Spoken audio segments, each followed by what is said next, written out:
Hello friends, it's Hashi, your action movie dad here with a fun little tutorial for you all. Anytime Red Giant creates a new product, it means we need new effects shots to show them off. This can result in some pretty wild, beautiful, and insane stuff. I took this opportunity to try to teach myself something new, and came up with this. I shared a little bit of my process on this shot on Twitter, and promised I'd make it into a tutorial, so here we are. Let's break the ice. Here's my original piece of footage, and ultimately, I'd like to make it look like a monster is chasing this skater. Now, the footage has got some pretty severe lens distortion, and I hate lens distortion so much that I've always just avoided it or ignored it and dealt with it with bad comps because I'm lazy. But this is why I'm thrilled that the latest edition of VFX Suite includes a new tool called lens distortion. It's the simplest way I've ever been able to undistort my comp and then redistort my work to match the original. Here's how it works. All right, you start with your clip, and I'll apply VFX lens distortion. Now, in this case, I'll select a fisheye distortion. Then all I have to do is use this pen tool here to trace along a shape that should be straight. And that's all the input it needs from me. I'll tell it to solve for the distortion and optical center, and then click on Create Undistortion Precomp. Now, it won't look like anything's happened, but it did. Down here, you've got your original footage, and above that is an undistorted work comp. Double-clicking into it, you can see we have the footage undistorted. The lines and the horizon all feel much more square, which also means that camera tracking and comping will be much more doable.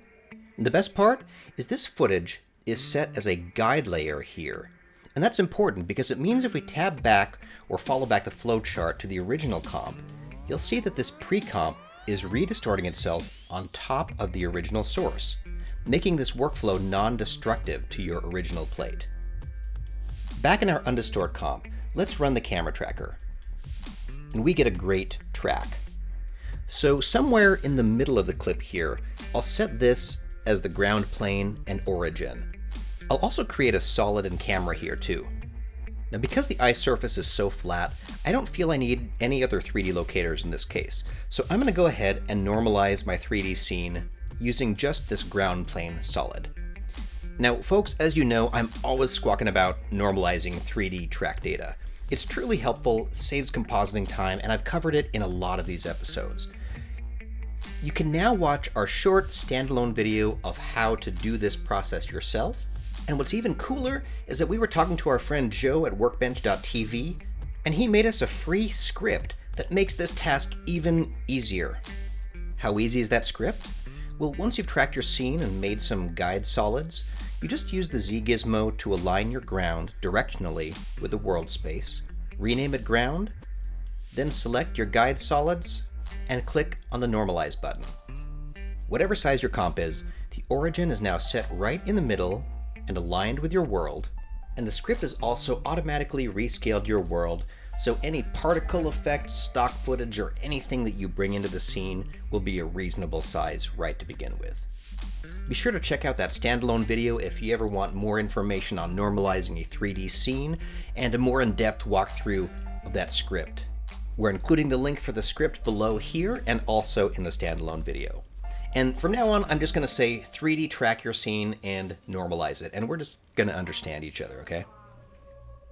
To make some ice breaking apart, we're going to use Cinema 4D to create our simulation. Now, I've used Cinema 4D for over a decade, but not really. Like, I get it, it's an actual 3D software, and I understand 3D, but I'm more of a 3D hobbyist, so I understand it enough to eventually get what I need.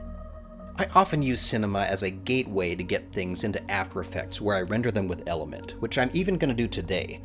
Now, I confess all this because I'm humbled by the very talented people I've seen use this program in brilliant ways. Everything I'm doing today, I learned in an afternoon by talking to people, reaching out, or looking up little tutorials on bits of this process, so I'm passing along my combined solution. Now, just like in After Effects, there are dozens of ways you could do what I'm about to do in Cinema 4D. This is just what I figured out for this particular video. Now, in Cinema, let's create a plane, and then go to its properties and turn it to be just one width and one height segment. Let's scale it up. Next, we'll click on the Make Editable button here and turn it into a polygon. You can also select that option in the Object Manager over here, or simply press C. I'll create a new default material just to aid myself in the next segment. I'll make it bluish, and then on the texture, I'll say checkerboard, and set that mix strength to 15% or so. I can apply that to my plane, and now as I work, I'll be confident that that top surface preserves this UV texture throughout. Now I don't want this whole surface to completely break apart when the monster pokes his head through, so I'm going to define a little area that can break apart. I'll middle click out of here and then back into a top view. I'll grab the spline pen tool and draw a jagged little shape that represents the maximum amount of ice that I would want this Kraken to break away. When I've completed this loop, I can switch back to my default camera and then select my plane again, and then click on Polygon mode.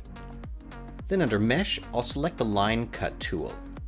And if I hold down Control or Command on a Mac, I can hover over this spline until it's highlighted, and then clicking on it projects it down onto my plane. I'll tap E to switch back to the Transform tool, right-click on that selection and say Split, which makes a copy of this polygon, with a 0.1 over here in the Object Manager. Now this is just a copy of that shape, so I'm going to go back to my original mesh, still in polygon mode, select that middle polygon and press Delete. Now you can see we've got the outside and the inside as different shapes. With both of my objects selected, in polygon mode I can select both of these inner and outer polygons, and then right-click and say Extrude, which brings up this tool for me. I'll check Create Caps, and then just hover over one of these surfaces and drag it downward just a little bit, adding some slight thickness to the ice. Now you can see this segment fits perfectly into this one. Now originally I figured out this part through a series of complicated bools and selections and stuff like that, and honestly there are a lot of different ways you could do this. However, this simple cookie cutter method comes courtesy of the Nose Man, as in the Nose Man knows. Also known as Athanasios Pouzantzis, or Thanasis for short. Check out his other Cinema 4D videos and the free tools that he creates. And Noseman, thank you so much for the super fast response. There's a really robust Maxon community out there that's just a Google search or Twitter question away. Not to mention Cineversity.com. So you're never alone. And just for tidiness, let's rename this middle part the piece. Now let's shatter this ice, and we'll do it in the most simple way possible, the Voronoi Fracture, named of course after Georgi Voronoi. You can currently find the Voronoi Fracture here as the 5th item in the MoGraph menu, which is easy for me to remember because Georgi is my 5th favorite Russian mathematician. Now, if I drag my piece into this fracture object, it does this cool, colorful visualization of this plane being shattered into bits. Under the properties, you can see that the source for this fracture is a point generator. Highlighting it will reveal the point amount. Now right now this isn't enough shards, so I'm going to turn up that point count. Now these shapes are obviously very geometric and boring, and if you go to the Detailing tab on your fracture, you can do some things like add noise to the surface so you get fewer straight lines, etc. But this will bloat your time and your ultimate file size. Right now I'm going to skip detailing and just get to the fun stuff.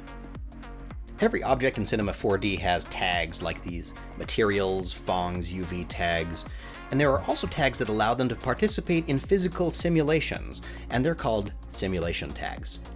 The ones we're interested in today are called rigid bodies and collider bodies. Now, rigid bodies obviously applies to things that are supposed to be rigid, that'll bounce around your scene, and we're going to apply that tag to our Voronoi Fracture. Then we've got collider bodies. Now these are things that rigid bodies can collide into, but are otherwise unmovable. We'll apply that to the surrounding ice plane. So now, if we hit play, we can see those rigid pieces fall into infinity. for at least 90 frames. It kind of reminds me of this scene. Let's go ahead and add some more frames to this simulation. Let's see. Our original is about 9 seconds long. 9 times 24. Let's just say 250 frames to pad it. Now I don't want these pieces falling down immediately, so I'm actually going to highlight the Voronoi's physics tag, and then down under dynamic properties, I'll change the trigger setting to on collision. Now if I play, nothing should happen. We need a third object to break up the ice like it's a monster. Now originally I didn't know what kind of monster I was going to have chasing him. Like a whale maybe, or a plesiosaurus or something like that. Maybe something with tentacles. I didn't know, so I used a placeholder object. I created a sphere, converted it to polygons, and then in point mode I just selected and stretched out a few random spikes into, one of these kind of shapes, just for some organic variance. I dragged it down under my ice plane, and then starting at frame 0, I clicked to record the keys for this object, and then turned on auto keying to allow me to add some simple translation keys across the length of this project. And then on the last frame, I also added some forward rotation. So my final result is kind of something like this. It bobs up, spins its way forward, and then finally sinks again. I'll turn off auto keying now, and here comes the fun part. Let's go up to our sphere and add the collider body tag to it. And now, let's play again. And check it out, we've got pieces falling away when they're broken. Alright, now let's help these pieces to not shatter away quite so easily by using the MoGraph weight paintbrush. With the Voronoi object selected, this is basically a brush that allows me to paint a weight map on all these pieces. I'll adjust the scale and strength of the brush and then paint all around these outer edges. Then in the Voronoi settings, I'll go to Connector, Create Fixed Connector, and then I'll drag the newly created weight brush tag down to where it says Breaking Weight. Now when I play through, you can see that the edges are trying to cling together the most strongly where we painted. And you can refine and adjust the breaking weight settings and the weight map all you like until you get the physics and stickiness or friction you want of your object crumbling. Now this ice is looking a little bit too thick for me, so I'm going to take a quick moment to squish everything down just a bit. There we go. I don't know if I can explain to you how satisfying it is to me to watch simulations come to life. Now watch these pieces break and fall and react to this collider spiky ball. It's just a lot of fun. And now let's take a look at the textures. It would be nice to have a different texture on the top surface of the ice and these side bits here. On the Voronoi Fracture, in the object settings, I'll go ahead and uncheck the Colorize Fragments box so I can see the clear surface as intended. Now we're going to do a little bit of material tag sorting. If I click on my Voronoi object, you'll see a category called Selections. I'm going to check the outside faces and inside faces. And you'll see that up here, 2 polygon selection tags have appeared. I'm going to drag the material from the piece right up here so it's attached to the Voronoi object instead, but I'll leave the Fong and UV tags behind. Now if the material tag is highlighted, you can see this selection property. Here, I can drag the polygon selection tag of the outside faces right down into this box, and you'll see that it's gone back to having that checkerboard texture on top. Next, I'll create a material for my inner shape, just a white placeholder. I can apply this material to my Voronoi also, and then under its material tag setting, I'll drag the inside faces tag down into the selection box. And now I've got just what I wanted. The sides are differently colored. Back on my surrounding plane, I can also paint just this inner edge with this white color by selecting my object and then going to polygon mode and using the ring selection tool. I hover my mouse in just the right place and I can click on this nice ring of polygons. Then I can drag the white material up to just that lip. And now let's watch it again. The simulation is pretty cool, with pieces breaking and falling away, but my desired result is a watery surface that's kind of below the ice, and I have a super simple solution for that. I'll create another plane. This time I'll give it about 100 width and height segments. I'll scale it to cover the hole, and then place it just below the ice surface. And then I'll add a displacer object, drag it under my plane here, and then under its properties, I'll open up the shader selector and say noise. Now by default, this plane comes in nice and wobbly based on this noise pattern. And the resolution on this noisy surface isn't that important to me.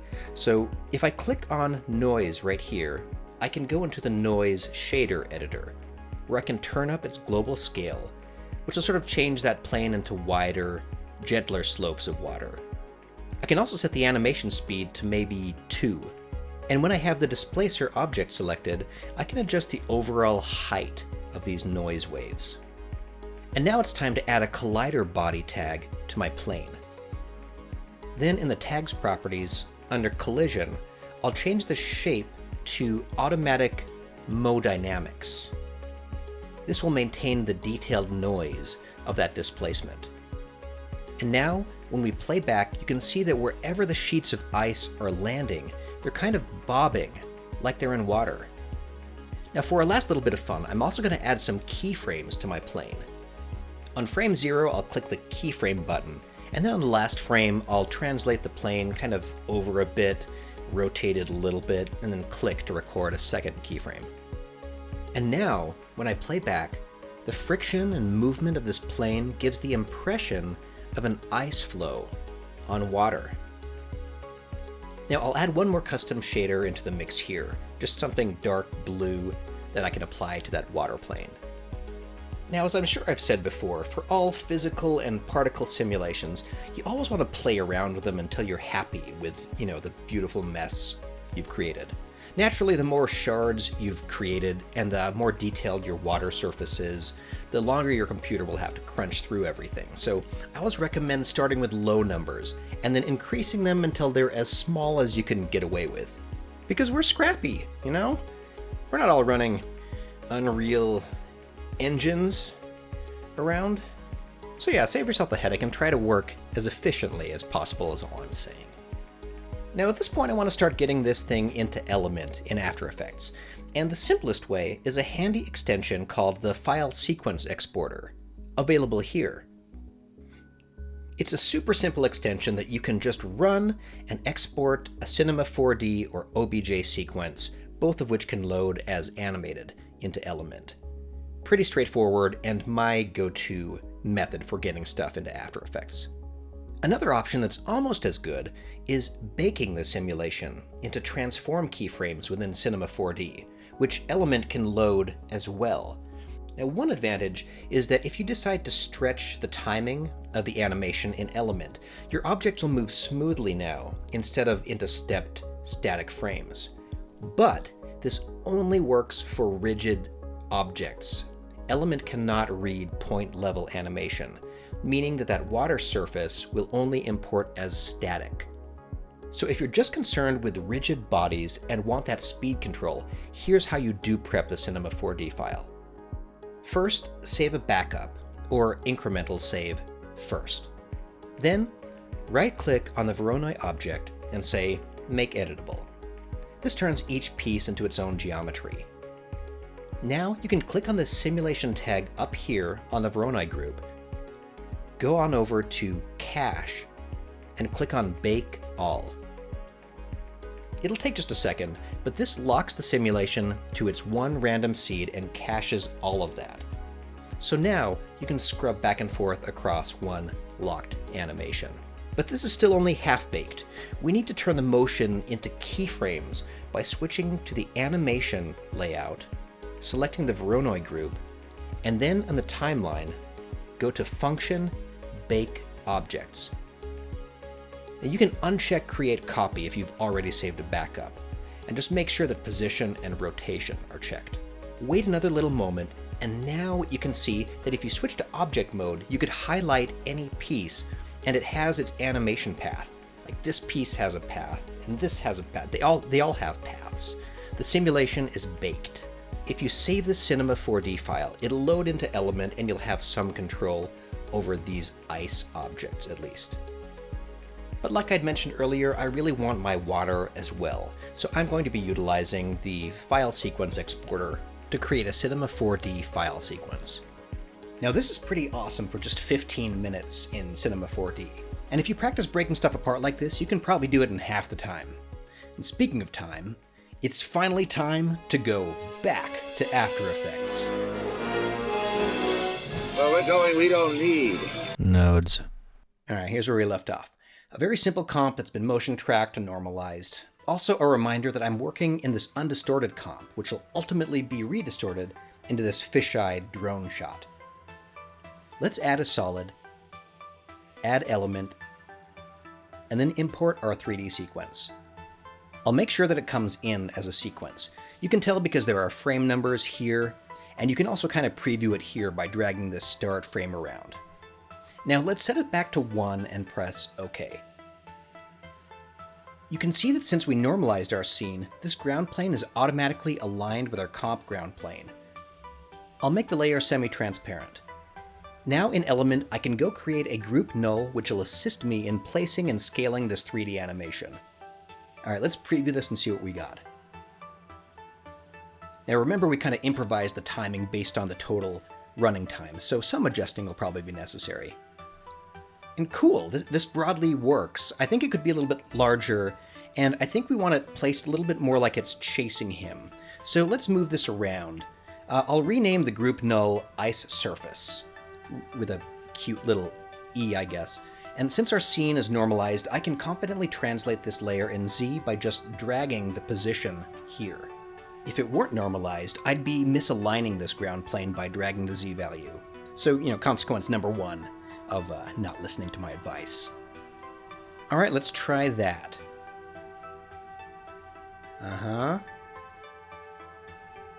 So close, but you dead, dude. Alright, let's see. Let's try this.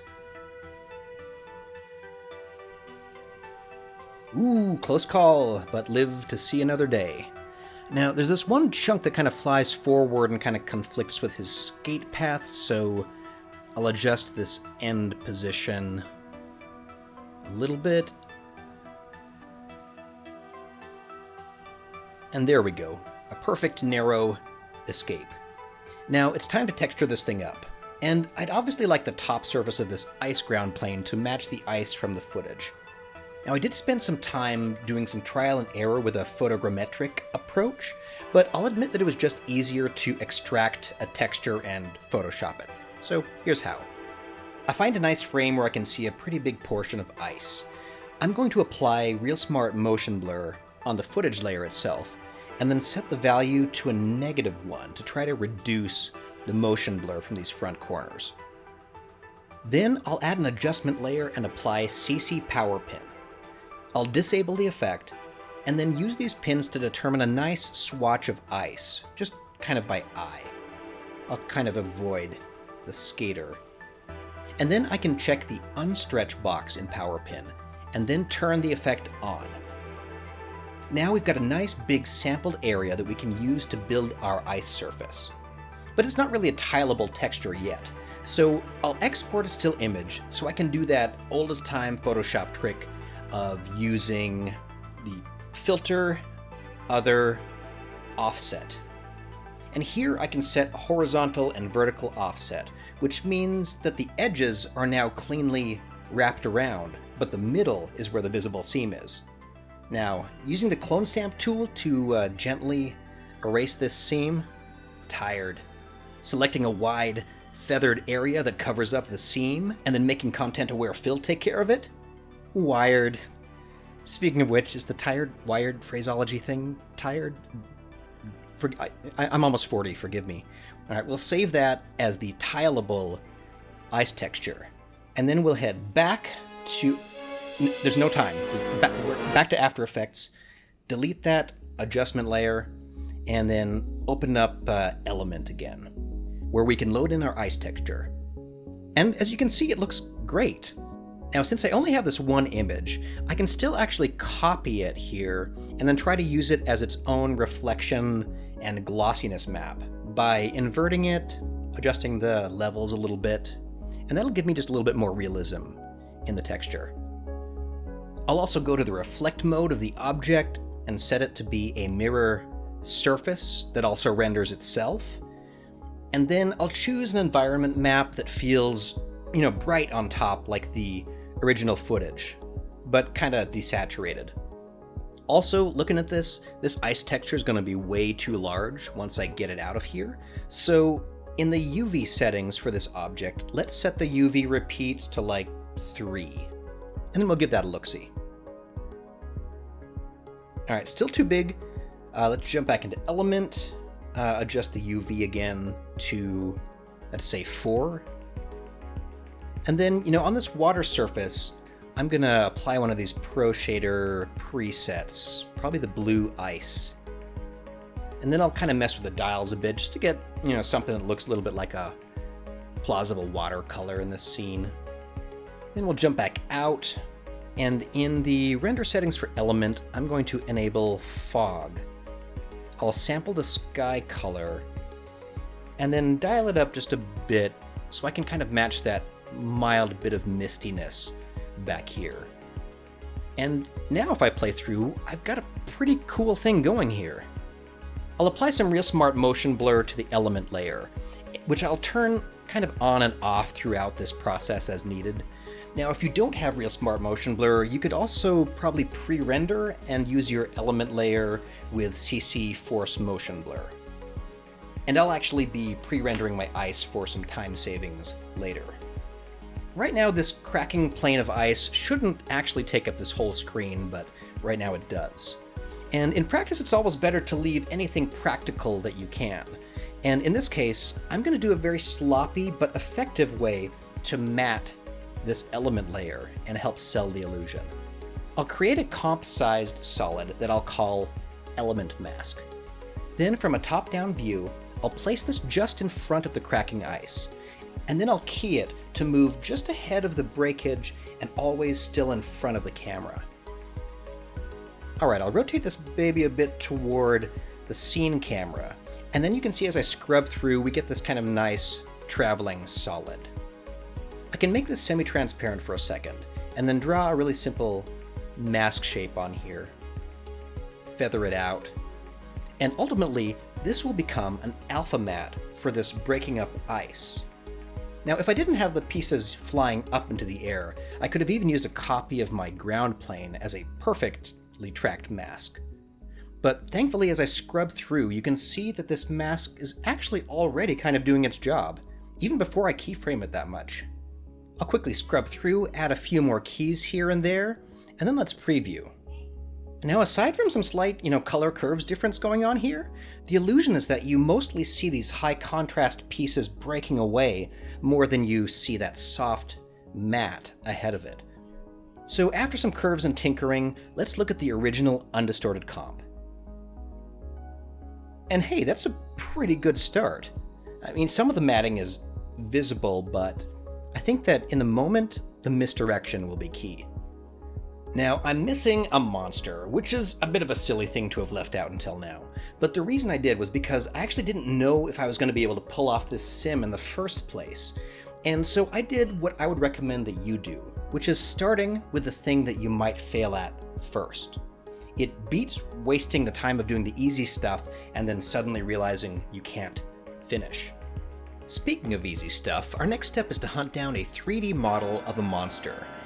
Some kind of a squid, or, some kind of turbo squid. And I know just the place. Sketchfab.com. I searched for animated Kraken. This one's made by Profactor Inc. It's animated and relatively inexpensive for a 3D model and just what I need. So I'll open it up in Cinema 4D where I can see that it's got all sorts of animations and waving around. There's a slam in the surface, some cool stuff like that. And this is all strung together on one really long timeline. Now, when I've seen game models prepared like this, it usually means that the timeline is full of small loops and bits of animation. So I'm going to pop open the dope sheet and then zoom way in on this first little part. I'll slowly mouse over until I sense that one of these animation bits ends. And it looks like that happens right around frame 70. You see how the animation clearly snaps to linear right here? Alright, so I'll click to highlight that frame, and then go to Functions, Trim After. And now I'll go hunt for the first loop point. It looks like that's on frame 10. So I'll highlight that, and then go to Function, Trim Before. Now I can scooch these keyframes over and do a quick check that shows that, frame 0 is the same as frame 60. So that means I should probably delete this end frame to make a perfect loop, and then I will run the file sequence exporter to make a Cinema 4D sequence of this Kraken. Back in After Effects, I'll jump into my element layer and create a new group, Group 2.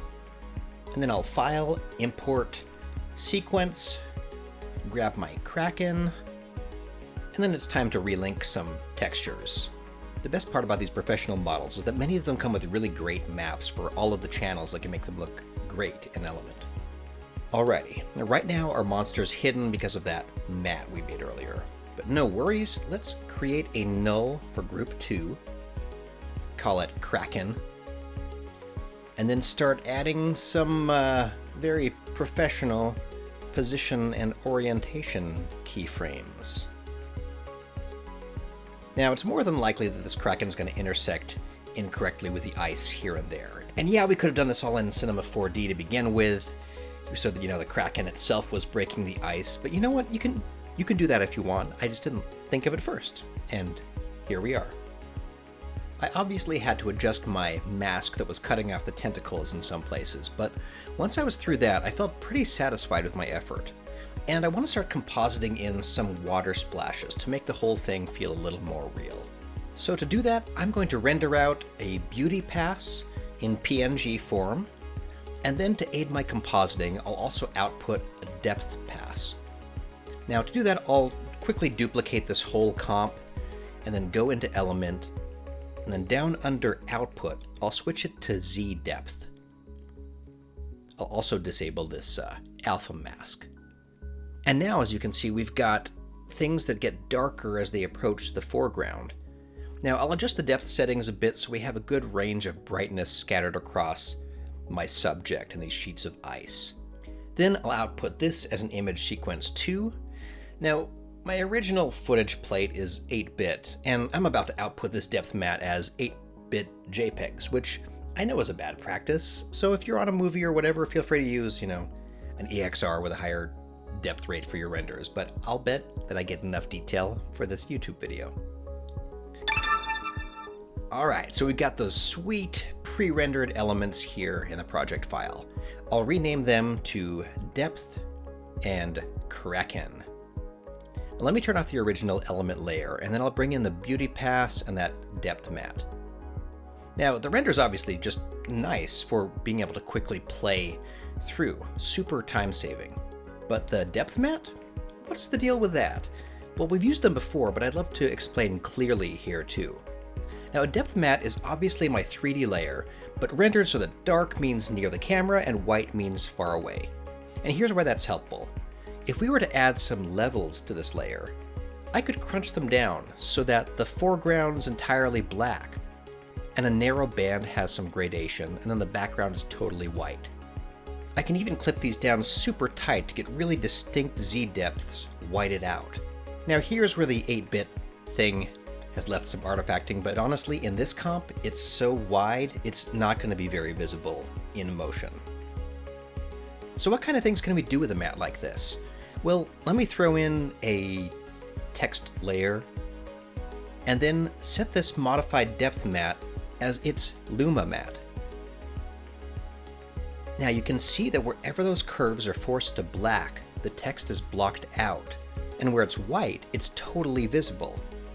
And where it's gray, we get some nice fall off.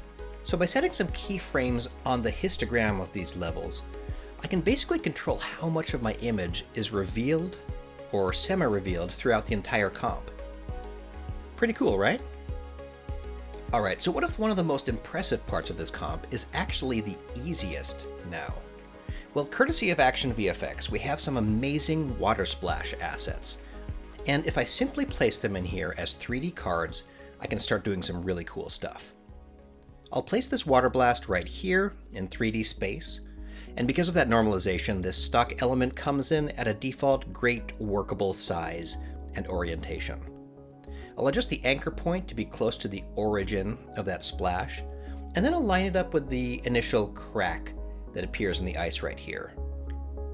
Next, I'll tint this asset the white from the sky value, and for the black, I'll sample some of this dull gray. And we should have a pretty great looking water splash. Now, a cheap and easy way to propagate more splashes with this same tinting is just to duplicate this layer and swap it out for another splash. It looks like this one could align nicely with this crack that forms right here, and I'll time those out so they feel like a good initial impact splash. Nice, that seems about right. And now comes the depth magic. I'm going to copy my Kraken's beauty layer and then place it here under this depth matte that we've already crushed the values down in. Now if I set that as a Luma inverted matte, I'll have a nice front half of the CG render here in front of my 3D water cards. And check this out. The water particles are rendered cleanly behind the tentacles, blocked by the foreground ice shards, and then kind of married with some implied depth across the middle of this, monster mess. Now the rest of the technique is a whole lot of the same. I just start duplicating, replacing, and moving these water cards over, and because of that handy depth matte in the foreground, I really get this perfect depth result just by roughly aligning these cards into place. I make about, 15 splashes over the course of this video, and I could probably even add, twice as much. It's never too much, but let's go ahead and stop here for a moment and jump over to my original comp, where I can see the whole thing in its original distorted fisheye lens that it was filmed with, comped nicely on top of the original plate. So let's take a quick look at that. Not too shabby. In fact, one of the only things left to do here is to fix this moment where the skater's, supposed to be in front, which means... No, not gonna say it. Nope. Which means I'm gonna do a color range key on the gray, and then a simple choker to just bloat him out a bit, and then another matte choker, soften it out, and ooh, then I can just garbage matte him. Come on. Yes! Next, let's go ahead and add a little bit of seasoning to this shot using one of the other handy tools in the VFX suite. So I never really spent any time trying to get this Kraken or the ice reflecting in this icy surface the way the skater does. Mostly because I'm lazy, but secondarily because I can probably do something pretty similar in less time using VFX Reflection. Here, I can reflect my CG layer, establish a ground plane in the reflection direction, and then there's even a new feature that allows me to use the footage layer as a displacement source, so I can warble the reflection and soften it a little bit. Then I can key its opacity pretty low, add a few keyframes to the reflector surface position, and we're golden. Alright, let's do some easy finishing touches. I'll start with Magic Bullet Looks, browse through this awesome library of presets. I like this Moscow one, makes it nice and wintry. I might, tone that down a little bit. And then maybe I'll add some additional vignette, which I could have done within Looks itself. Oh well. And then, you know what? Why not? How about we add a black solid, add a rectangle mask, subtract, and then just shrink it and kablamo. Only a major production could have afforded such beautiful black bars. Add a quick transform, shift this up a bit. There we go. And son of a gun, I do want more water. So I'm gonna do the simplest thing that I can think of, which is jumping quickly into the original work comp, selecting and then duplicating all my water layers, moving them forward in time and then forward in space, and then just deleting the few that I don't like. And let me play that back.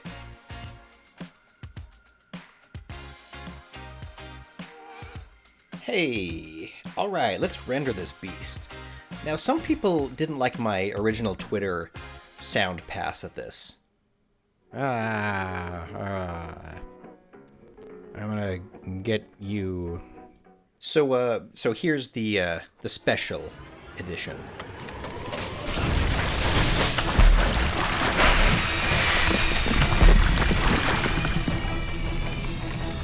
Well, that was fun, everyone. This whole tutorial came about because of some back and forths that started on Twitter surrounding this totally random promo shot. And if you're on Twitter, you should definitely come join the conversation. Now, this month, I'd love to highlight some of my favorite VFX creators I've spotted using our tools, starting with Alberto Padierna at Duke Studio Tweet. He's always posting these fun videos of his daily life or with his kids doing extraordinary things. It's fantastically fun stuff. And also, Jonas Pils is combining some really cool techniques together to create this mesmerizing crystal growth on this tree.